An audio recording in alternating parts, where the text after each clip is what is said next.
28 अप्रैल 1997 को पटना पुलिस ने नीतीश कुमार को गिरफ्तार किया और कुछ देर के बाद छोड़ भी दिया।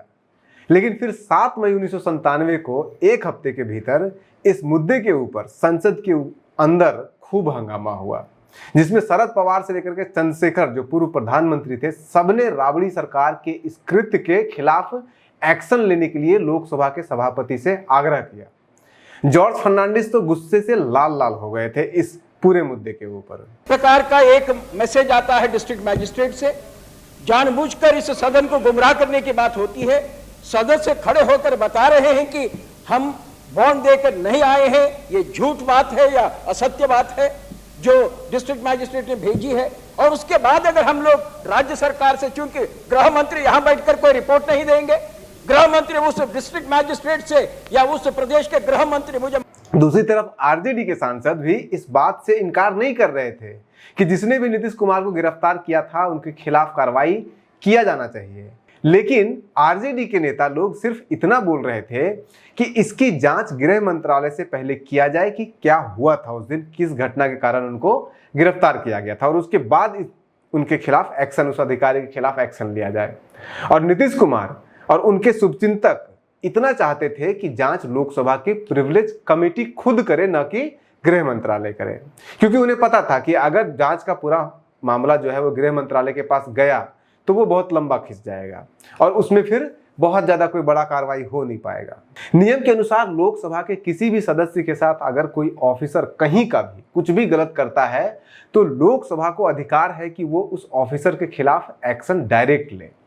उस समय लालू यादव और उनकी पार्टी केंद्र सरकार का भी हिस्सा थी और बिहार में तो उनका शासन ही था। जिस ऑफिसर ने नीतीश कुमार को गिरफ्तार किया था, नीतीश कुमार उस ऑफिसर को सजा दिलाने के लिए इसलिए भी अड़े हुए थे क्योंकि वो ऑफिसर लालू यादव, लालू परिवार या आरजेडी के काफी करीबी था।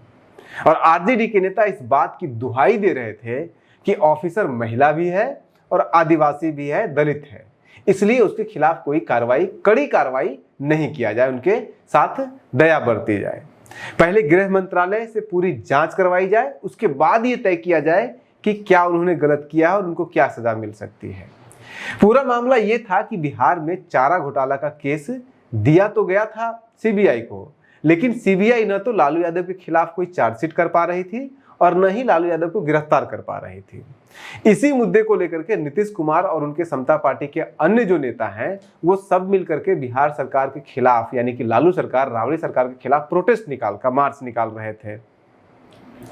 मार्च के बीच में ही नीतीश कुमार को डाक बंगला चौराहा से गिरफ्तार कर लिया गया और उनको उसके बाद फिर कोतावली थाना में उनको कुछ घंटे के लिए बैठा करके रख दिया गया, और वो भी बिना कोई कारण बताए हुए।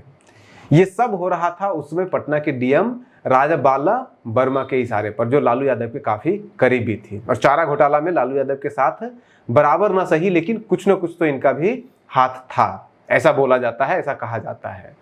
कहते हैं कि कोतावली के अंदर डीएम खुद आकर करके नीतीश कुमार के साथ अभद्रता के साथ बात किया और व्यवहार किया था और नीतीश कुमार इसका बदला लेना चाहते थे।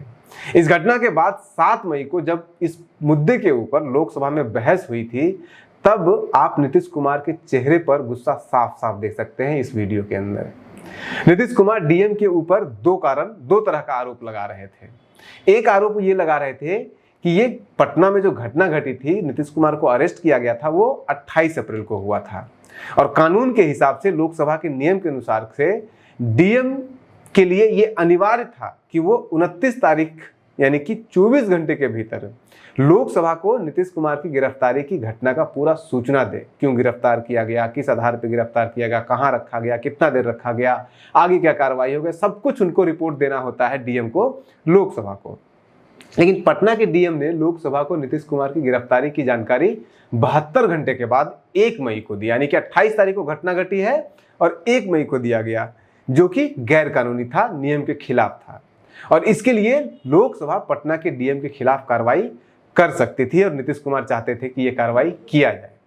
नीतीश कुमार का दूसरा शिकायत यह था कि पटना के डीएम ने लोकसभा को बताया था कि नीतीश कुमार ने शांति व्यवस्था भंग कर रहे थे, इसलिए उनको गिरफ्तार किया गया था। और उसके बाद फिर गिरफ्तारी के बाद नीतीश कुमार ने खुद कुछ पैसे का बॉन्ड भरा है पुलिस के सामने और जुर्माना बॉन्ड जिसे कहते हैं वो भरा, उसके बाद उन्हें छोड़ा गया है। नीतीश कुमार इस बात से साफ साफ इनकार करते हैं कि उन्होंने किसी तरह का कोई भी 1 रुपए का भी प्रशासन के साथ बॉन्ड भरा है अपनी रिहाई के लिए। और यहां तक दावा कर देते हैं संसद के भीतर खड़ा होकर के कि अगर उन्होंने ऐसा किया है, यानी कि 1 रुपए का भी बॉन्ड भरा है पटना पुलिस, पटना प्रशासन के साथ, तो वो संसद के सांसद के पद से इस्तीफा दे देंगे। अगर नीतीश कुमार सच बोल रहे थे तो पटना के डीएम ने लोकसभा को झूठ बोला था बॉन्ड के बारे में, और उसके लिए भी लोकसभा उस ऑफिसर के खिलाफ एक्शन ले सकती थी, लेनी ही पड़ती। मतलब डीएम ने 2 अपराध किए थे। लेकिन चूंकि उस समय बिहार और केंद्र दोनों जगह पे आरजेडी का शासन था, या तो फिर आरजेडी समर्थित था, केंद्र में आरजेडी समर्थित था और बिहार में तो पूरा आरजेडी का उनका शासन ही था, इसलिए पटना के डीएम के ऊपर कोई कार्रवाई नहीं हुई। पटना के उस डीएम के कितने रसूख हैं, कितने उनके पहचान ओहदे थे, उसके ऊपर हमने एक अलग से वीडियो बनाया है, और वो आप देख सकते हैं, इसी वीडियो के डिस्क्रिप्शन बॉक्स में उसका लिंक दिया हुआ है। ये डीएम लालू यादव के कितने करीबी थे इसका अंदाजा आप इस बात से लगा सकते हैं कि 1995 के बिहार विधानसभा चुनाव के दौरान इन्होंने गया के डीएम रहते हुए इतना धांधली वहां पे किया था, चुनाव के अंदर इतना धांधली किया था कि उस चुनाव के दौरान ही चुनाव आयोग ने संज्ञान लेते हुए इस डीएम को भविष्य में बिहार में होने वाले किसी भी इलेक्शन में किसी तरह का कोई भी ड्यूटी देने से प्रतिबंधित कर दिया था। इस तरह का इनका कनेक्शन था आरजेडी के साथ। इस मुद्दे पर हावड़ा के सांसद, जो नीतीश कुमार का मुद्दा था उनको सजा दिलाने वाला, इस मुद्दे पर हावड़ा के सांसद PR दास मुंशी ने तो यहां तक बोल दिया था कि उनको ही, नीतीश कुमार को तो 28 तारीख को अरेस्ट किया गया, उनको 25 तारीख को बंगाल की पुलिस ने अरेस्ट किया और 2 घंटा के बाद छोड़ भी दिया। नीतीश कुमार के मामले में तो ये हुआ, कम से कम ने डीएम ने सूचना दिया लोकसभा को, लेकिन उनको जो गिरफ्तार किया गया था कलकत्ता के अंदर, उसकी सूचना तो लोकसभा तक को दिया तक नहीं गया है, तो उसके खिलाफ भी कार्रवाई होनी चाहिए, इन्फॉर्म तक नहीं हुआ है। इस मुद्दे पर लंबी बहस चली। लंबी बहस के बाद मामला लोकसभा के प्रिविलेज कमेटी को भेज दिया गया, लेकिन आरजेडी के सांसद मांग कर रहे थे कि मामला गृह मंत्रालय को ही भेजा जाए, और साथ में डीएम के महिला और दलित होने का भी अर्दली दे रहे थे कि उस पर रहम किया जाए। राम, जो पटना के पूर्व सांसद थे, वो इसकी आरजेडी की तरफ से अर्दली दे रहे थे। लेकिन पटना की डीएम राजबाला वर्मा दलित नहीं थी, बल्कि उन्होंने शादी एक झारखंड के आदिवासी से किया था, इसलिए डीएम कैसे दलित हो सकती है। तो आरजेडी के सांसदों को स्पष्ट करना चाहिए था कि वो दलित कैसे हो गई। बहरहाल प्रिविलेज कमेटी जो संसद ने बनाई थी, उसने रिपोर्ट भी बनाई, आया भी रिपोर्ट, लेकिन उसके पहले ही लालू जेल जा चुके थे। कुछ ही दिन के बाद लालू जेल चले गए थे। उसके बाद फिर 1998 में केंद्र में भाजपा की सरकार भी बनी, नीतीश कुमार केंद्रीय मंत्री भी बने, अटल बिहारी वाजपेयी प्रधानमंत्री बनी, लेकिन उस डीएम के खिलाफ कोई कार्रवाई नहीं हुई। अभी 2018 में वही डीएम झारखंड में भाजपा सरकार के रघुवर दास के मुख्य सचिव के पद से रहते हुए 2 साल उसके बाद रिटायर हुई है, लेकिन उस डीएम के खिलाफ न तो नीतीश कुमार को गैर कानूनी रूप से गिरफ्तार करने के लिए कोई कार्रवाई किया गया, और न ही चारा घोटाला में संलिप्तता के लिए उनके ऊपर कोई कार्रवाई किया गया। इसके ऊपर हमने एक अलग से वीडियो बनाया है, वो जरूर देखिएगा आप। इनके पति भी झारखंड सरकार के मुख्य सचिव के पद से रहने के बाद रिटायर हुए हैं, और 2 बार भाजपा के टिकट पर विधायक बन चुके हैं। विधायक बने नहीं है, चुनाव लड़े थे, हार गए थे 2 बार। भाजपा के मुख्य प्रवक्ता भी रहे हैं ये इनके पति। और वो कहानी जानने के लिए आपको वो दूसरा वाला हमारा वीडियो देखना पड़ेगा, जो दूसरा एपिसोड हमने इस मुद्दे के ऊपर बनाया है।